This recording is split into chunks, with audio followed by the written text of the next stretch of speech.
Today in the shop, we're going to do a valve adjustment on this little crown jewel, TW200. This is pretty much the worst video ever made. Napoleon, like anyone can even know that. Hello my friends, and welcome to Tom's Tinkering and Adventures. Okay, like I said, we're going to do a valve adjustment on this TW200. This is a very simple engine, air-cooled, single cylinder. I'm pretty sure it's only one valve per cylinder. Maybe it's two. Let's find out. Here, let's get started right away. These are your valve adjustment inspection caps right here. This is exhaust, front of the engine, and intake. Now you may be able to mess around and get in there and get those off without taking the tank off, but it's silly. So let's get the tank and the seat off. For the seat, there's two bolts underneath. Let's see if we can see them underneath here. Right there's one. Right there's the other. I'll get that off and I'll show you how to take the tank off. Tank is held on with just one bolt right here. Remove the bolt. Make sure you shut your fuel off. Off is going to be fore and aft or horizontal. And then disconnect your fuel line. You can either disconnect it from the carburetor or from the tank. I usually take it off the carburetor. And if you have a California emissions bike, there is a hose that goes up underneath on this side. That'll probably just come unhooked, but if it doesn't, you just unhook that. There you go. That took just a couple minutes, even including shooting a video, so well worth your time to take those off, get better access. So now we can take off these covers. A good idea if you have an air compressor to blow dirt off or wipe the dirt off. If you have a paintbrush or something, you can dust it off with that to get any dirt off of here so it doesn't fall into there. You're going to take off this inspection cover and this one. They have 3 Allen head bolts, probably 5mm. Make sure you're using metric ones. And then we also are going to take off these covers right here. And you're going to want to have a big screwdriver. These are plastic and people tend to over tighten them and they get messed up. These fortunately are not too tight. And if you're a mechanic or a learning mechanic, a YouTube mechanic, you're going to want to start eating food out of plastic tubs because then you have a place to put your hardware.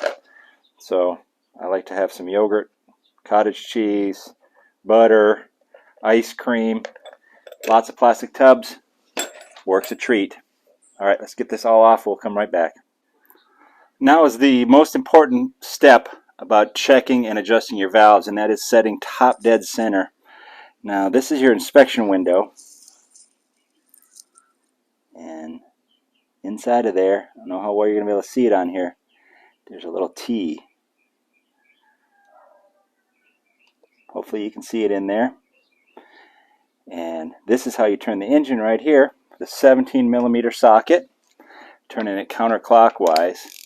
Now, this is a 4-stroke engine, so that means 2 revolutions of the crankshaft is required for each power stroke of the engine. So that T is going to come up twice. And if you don't set it at the right one, then you're going to have incorrect valve clearance. So what I like to do is before I even look for that T, is I come up here and I watch the valves. So we should have an exhaust valve opening first. There you go. That is the last of the 4 strokes of an engine. Exhaust. Next we should have intake.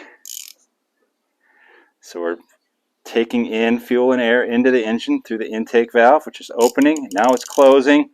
And that means that the piston has gone all the way down and it's coming back up again. So now is when you're going to want to look for that T in here after that intake valve closes.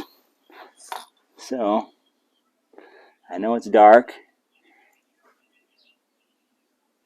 I'm turning it. And you can probably also feel the engine reach into compression as well. Alright. There's kind of like a little sideways H first.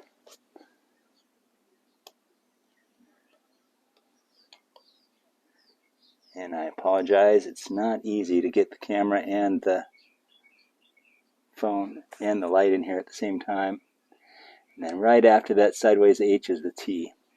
So we are on top dead center. Sorry that took a couple minutes to explain, but you want to make sure both your valves are closed. And now what I like to do is I like to just feel them. I don't know if you can hear a little bit of clickety click there out of that one. Probably the same out of the intake valve. It's kind of set up where you want to go on this side to do the intake. And well, you can probably do both on this side, honestly. That one feels a little bit too loose to me. All right, bringing you over here. Here is our specifications. This is in millimeters. Intake valve should be between 5/100ths and 9/100ths. And the exhaust valve should be between 10 and 15 millimeters. And that should apply to every single year Yamaha TW200. The engines never really changed. They changed the front brake, and I don't know what else, a few probably minor things, but engines remain the same. So I'm going to get my feeler gauge set. Now remember I told you that one just to me felt like it was loose. I've been doing this a little bit of time, not my first rodeo. So I just grabbed a couple of feeler gauges, and this one is a 229 thousandths, so 0.229 millimeters, 0.230. And that's going right in there on that intake valve. And what was the settings on that again? I forgot. I got it right over here. Intake should be 0.009, or 0.09, I apologize.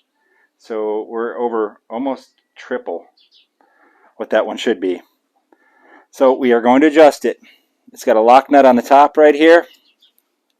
I'm going to take you out and bring you a little bit closer. There we go. It's a 10 millimeter lock nut, and then it's got just this little, I don't even know what that is, maybe a 6 or a 5 millimeter on the top. I usually just use a needle nose. So I'm going to loosen that up, and I'll show you how we adjust that. I've already loosened this lock nut on the top. There you go. And that's a 10 millimeter. Set that down out of the way here. And I have this feeler gauge right here, which is 0.076, which is about in the middle of the range that we want. So I'm just going to tighten this up a little bit with this needle nose pliers and get the feeler gauge in there. And I'm going to tighten it down until I feel slight drag, slight resistance on that feeler gauge. Now, this is a time sometimes where you wish you had a couple of extra hands. So if you have a friend and you have beer, that's a good way to get friends over. And if you have a friend who has the same bike, then you watch the video, you have beer, pizza, and do maintenance on your bikes together. That's always a good thing. And I'm trying to stand behind the camera and do this at the same time. So if you're not shooting a video, it should be a lot easier for you. Yeah, this one was quite loose. I'm surprised the bike ran as good as it did, all things considered. So I'm going to get this adjusted and we'll come back, so it'll be a lot easier than working around the camera. There's our feeler gauge.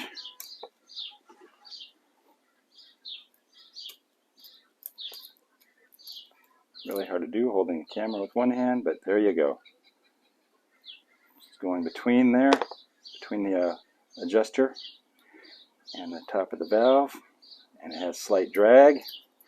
What I like to do also is grab the next larger size and see if that'll go in, and I've already done that and it won't. So we're set to 0.076 millimeters, so right in the middle. I've already tightened up this adjuster nut. I did not look up the torque. I'll look it up and I'll let you know here in just a second so that you can torque it properly, unlike this channel. I just looked up on the TW200 forum, and that's actually a pretty good tip.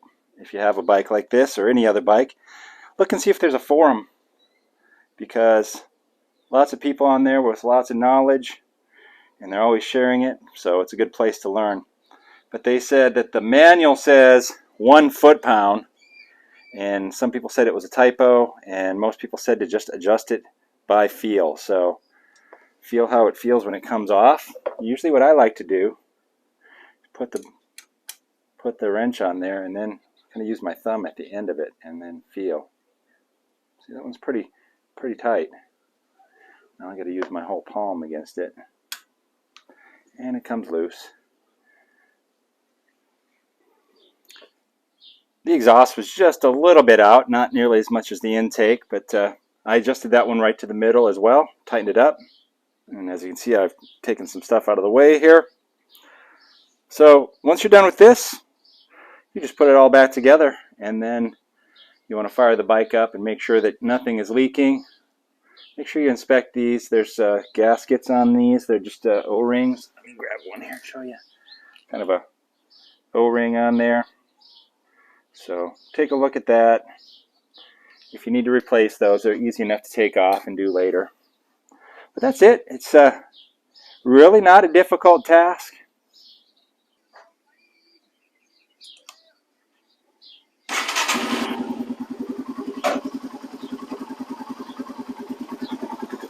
Check for leaks around the areas that you worked, and then get out and enjoy the bike.